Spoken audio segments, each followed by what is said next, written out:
lots happening, isn't there? Lots happening and lots for us to pray about. And it's I've got a real echo here, David, just banging in my ear. Sorry, maybe it's the way I'm speaking through this.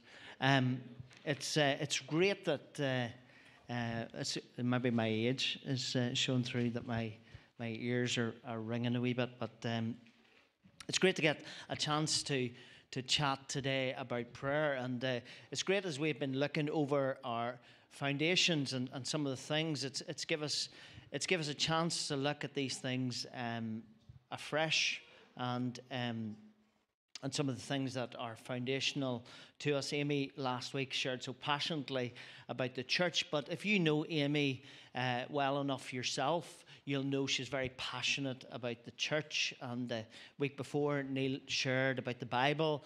And if you know and spend any time with Neil, you'll know he's passionate about the Bible and the reading of the Bible. And so it's my turn today to talk about prayer. But I am so thankful I'm not the only one that's going to be talking about prayer at the minute. And it takes a lot of pressure off me, because in our midweeks, I don't think you did the announcements, did you? Remember, I wasn't listening. But anyway, midweeks we're doing a series called Be Still, and it's giving us a chance to talk and think about prayer and how we actively engage in prayer. And then you ladies are going to be on Monday nights, over a couple of Monday nights, talking about prayer. So it kind of takes the pressure off me. At the beginning of the week, I definitely was feeling the pressure about talking about prayer, because it's such a massive subject. But we want to anchor all that we say and all that we do around Jesus, because he's our example. He came from heaven. He lived a life and showed us some of the things that are important. And in his lifetime, we read over the Gospels, he removed himself many times to a quiet place to pray.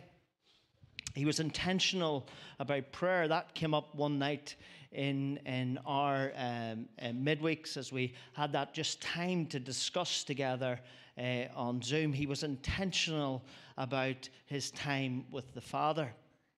And I suppose I have my own conclusion on that, and my own bias on that is that he desperately wanted to know the will of the Father. And I take that from the fact that Jesus said that himself: I only do that which the Father has told me to do or has showed me.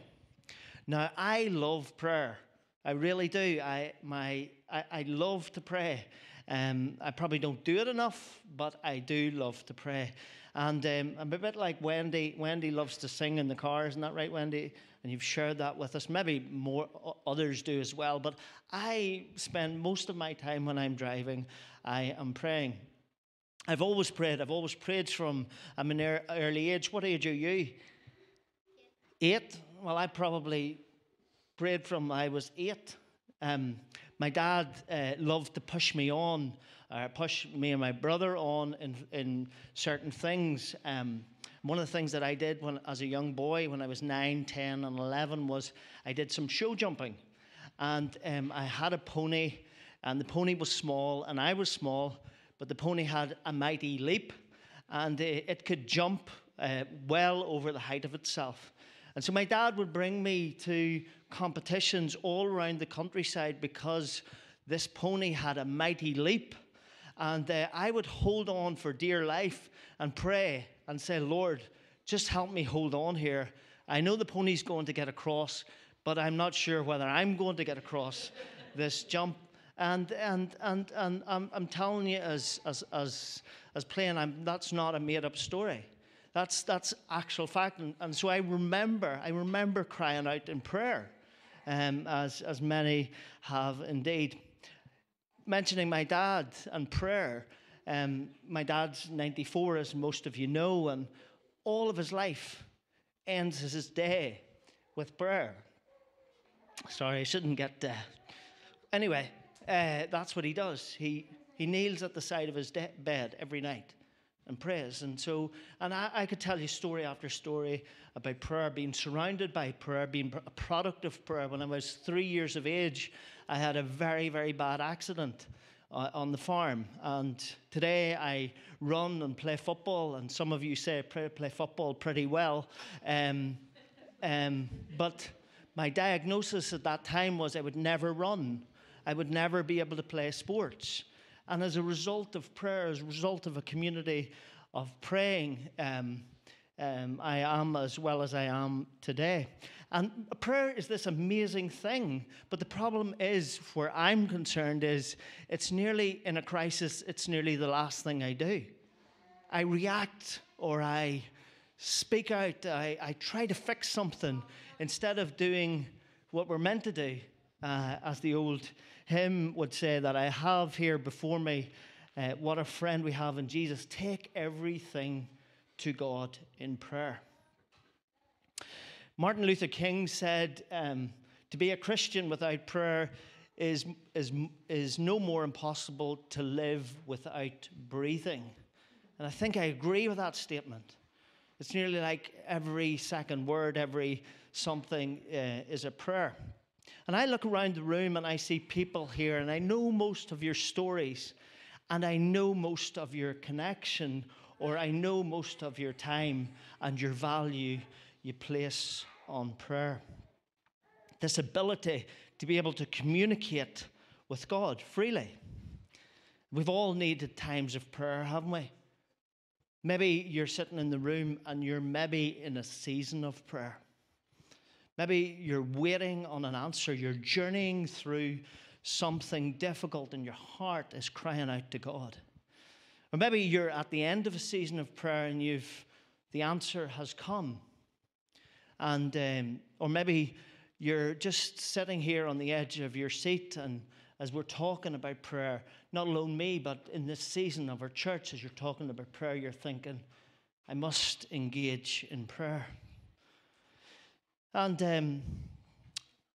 I'm so thankful that it's already been mentioned, God never tires of our prayers. Thanks, Stephanie, because that was like something that I wanted to share. The Bible explains that our prayers are incense to God. And incense is that thing that you go back for more of. You always want more. And it's as if God's waiting with expectancy to see what that incense is next. And because prayer often is connected with tears, I like this verse in Psalm 56, verse 8 says, He collects our tears in a bottle.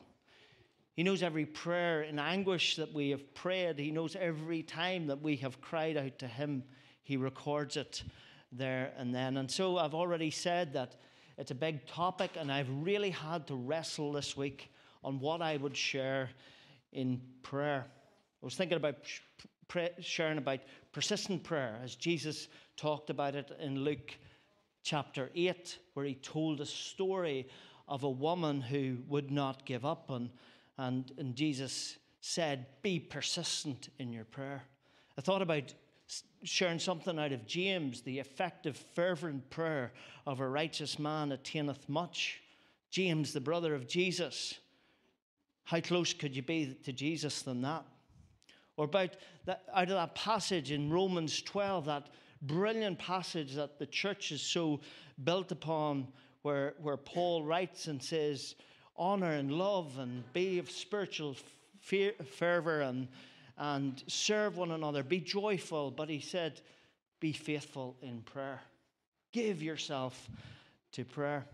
And from beginning to end, not alone is this book laced with prayer and examples of prayer, history is also, and I probably could tell you a lot more stories than I already have.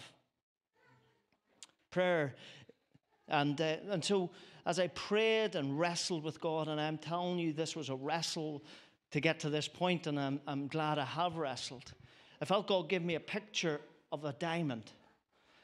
And I don't know whether it was because I was reading Matthew 13, and Matthew 13 talks about a precious stone and a man who bought a field, but he gave me a picture of a diamond.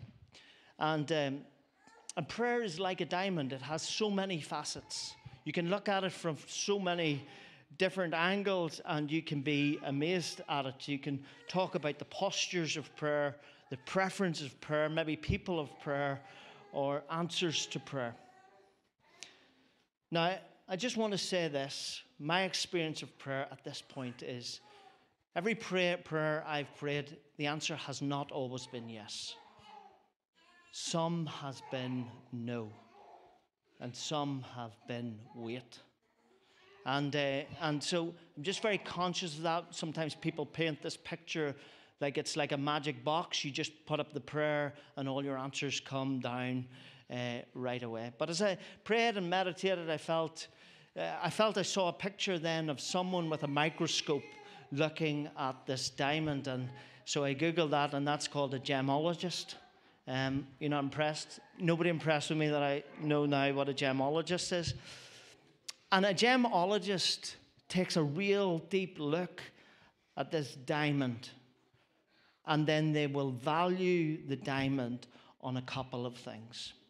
What they value the diamond on is actually clarity, cut, caret, and color, and I'm not going to use any of those to talk on. But I felt that today I should share, as I look back over my life, what I actually have valued in prayer.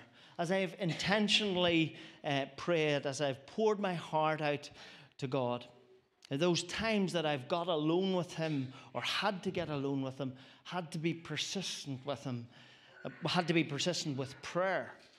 When the burden of prayer was so heavy that the tears flowed. And some of the things that I have valued in those times as I have engaged with Jesus in prayer, and the first one, the overarching one, as I look back, I want to mention presence. It's just above your head, Alison. Not the presence, but the word presence. I'm sure the presence is there as well. Presence.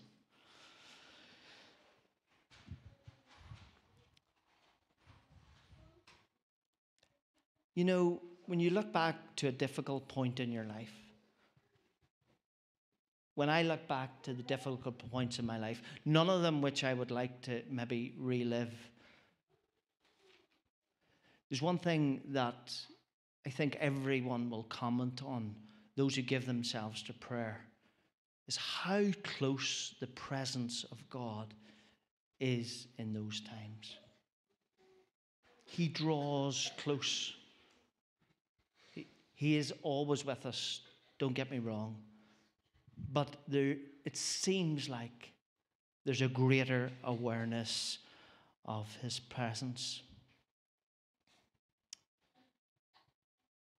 Tiffany's already mentioned this, that there's just this desire from God to want to be with us. This longing with us. And so when I get the opportunity to pray, and Jackie prayed with me this morning there, and I just listened to her prayer, and she just talked about that I would know His presence. And so when I get the opportunity to pray with someone, in spite of the difficulty that's in front of them, my biggest prayer when I get to pray with or for someone is that they would be very aware of His presence. You see, sometimes God saves us out of trouble. And sometimes He saves us through trouble. Sometimes He builds things within us that can only be built in the dark valleys of life. And while we don't want to travel those times, there's some things that we're never going to learn unless we do travel those times. I was reading Acts chapter 16 this week, and it's the story of Paul and Silas in prison, and these two guys get flogged for doing a good job out in the marketplace, and they find themselves in jail. And just to cut the story short, in verse 25 it reads, these boys are in jail, and the next day they're going to go before the authorities and find out what what's the result of what's the conclusion. And we read in verse 25, about midnight, Paul and Silas were praying and singing hymns. It's the last thing I'd think of doing if I'm stuck in a prison, been beaten up, been unfairly treated. They were Roman citizens. And we read they were praying. I often think about the praising side, the worship side.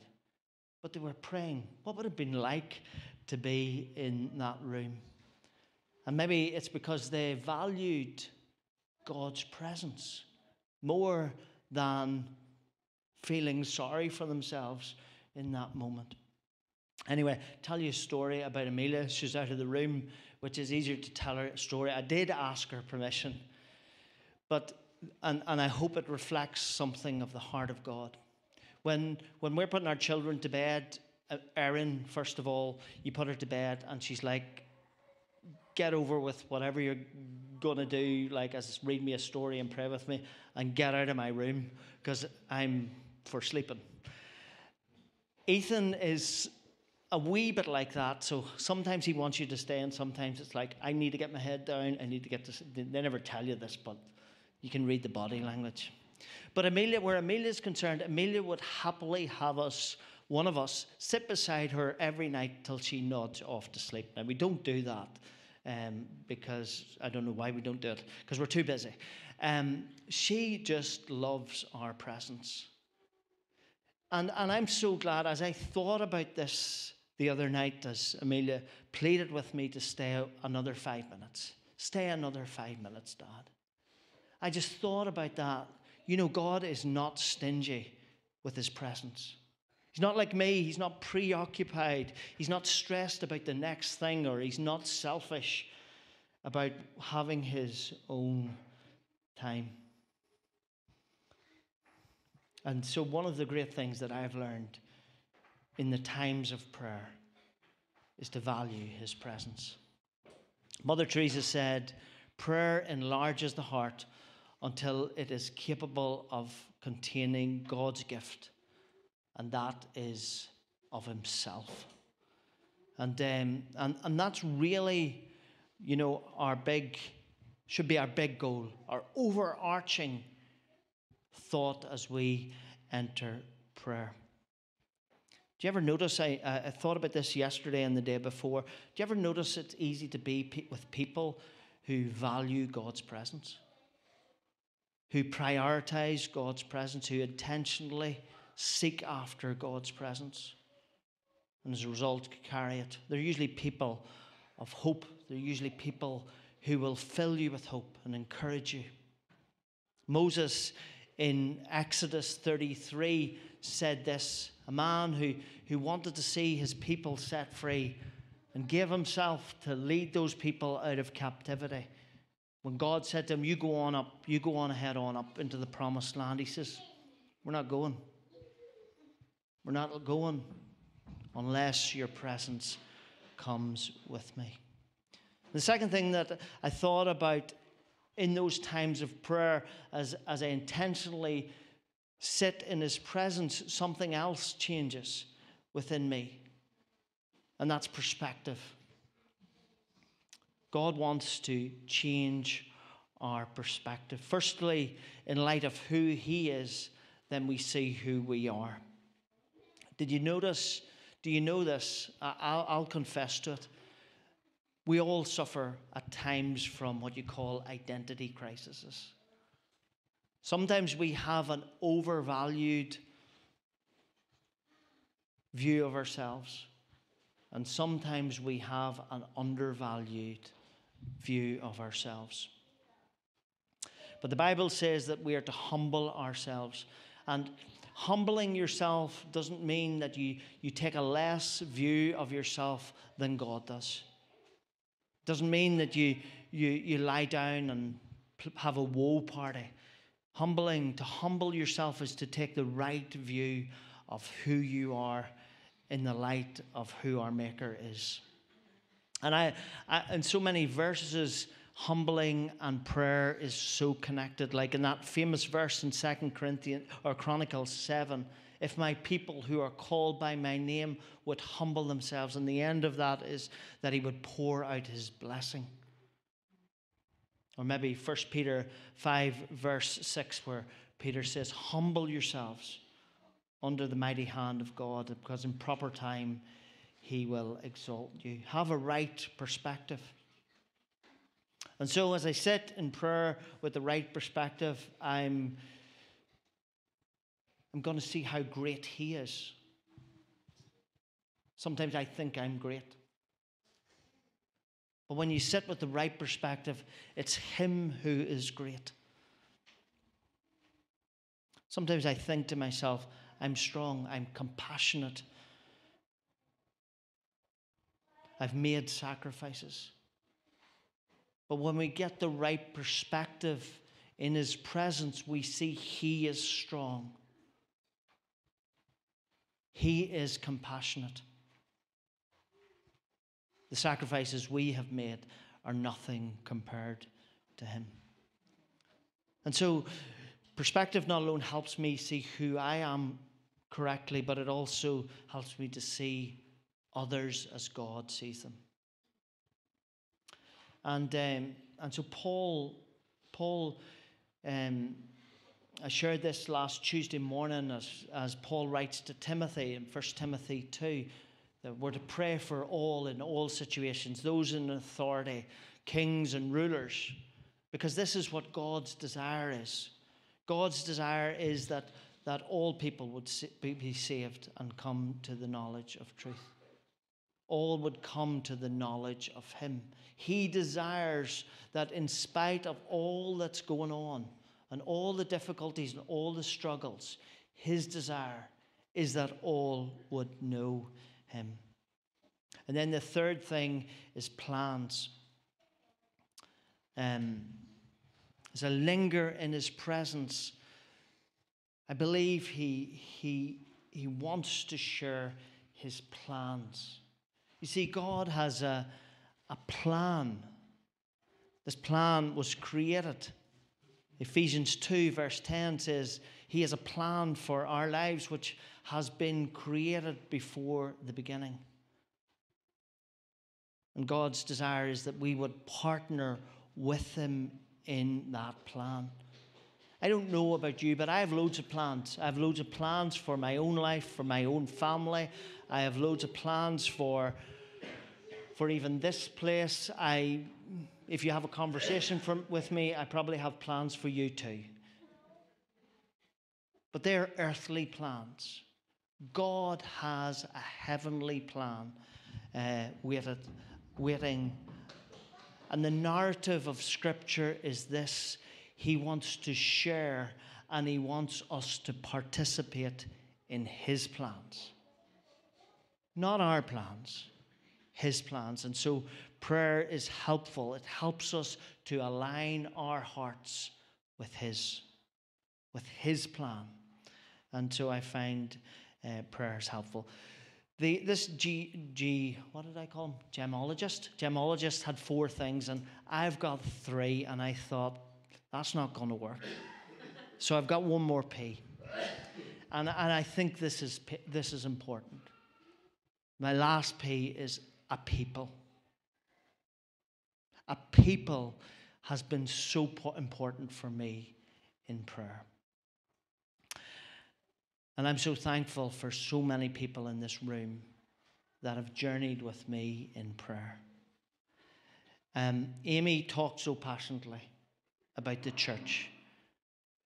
And I honestly don't know how people do this on their own, how they journey without a people, how they work it out without a people, how they pray even without a people. And something happens, something that's unexplainable happens when people come together and pray. And so people have been hugely important to me. And so those are just some of the things that are valuable to me. And so I just want to end with a question that was asked of us yesterday. Jill Weber not a lady who I'm familiar with. I heard her speak a few times, and she was talking on prayer yesterday. And Jill asked this question: what would it be like if we gave ourselves to prayer instead of tacking it onto the edges of our lives? And I say that as a challenge to myself. Even though I love it, is it really central to my life? Prioritizing the presence of God in that. Trying to see things, because I'm not going to be able to see things from His perspective. I need to know the plan He has for my life, because the plan, if I don't follow the plan for His life, there's repercussions. My family, it could repercussion or have, what would you call that effect? What? Consequences for the rest of my family. And what would happen if we did that? What would it be like? I asked myself the question, what would it be like if I gave myself to prayer individually? And what would it be like if we gave ourselves to prayer collectively? There was in that story that I mentioned in Acts chapter 16, I don't think Paul and Silas had any idea what was going to happen next. If you want to go home and read it. But amazing things happened because they gave themselves to prayer. When Paul writes to the New Testament church about prayer, and as we wait on Jesus, and in that time wait on Jesus' return, and as we endeavour to do all the good gifts and be kind to one another and show hospitality and all that sort of stuff. He writes in 1 Thessalonians 5, he says, undergird everything you do in prayer. And so, because we might be surprised, we just might be surprised what the outcome will be. Amen.